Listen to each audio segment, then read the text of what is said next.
muslimanët e parë në lidhje me ditën e Arafatit edhe në që kanë thonë njeri i cili e ka gjendjen mas keq në ditën e Arafatit është ai njeri i cili menon në vetën e vet ose tutet që Allahu nuk ka mja falë gjinahet ditën e Arafatit. Do më thanë, ai njeri i cili dyshan që Allahu nuk ja falë gjinahet në ditën e Arafatit, ky njeri e ka gjendjen më të keqe në atë ditë.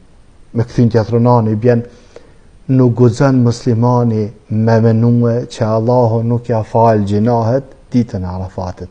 Do më thanë, Allahu Azza wa Jall falë gjinahet ditën e Arafatit shumë, sa që nuk ka ditë në të cilën shejtani është ma i zvoglum, ma i nënçmum, ma i poshtrum se sa ditën e Arafatit prej asaj në që ka sheh prej faljes së Allahut Azza wa Jall ndaj robërve tina. Do të thonë mos shkon menja që Allahu Azza wa Jall nuk ta fal gjinahin nëse lut Allahun Azza wa Jall ditën e Arafatit. Kështu që luto shumë.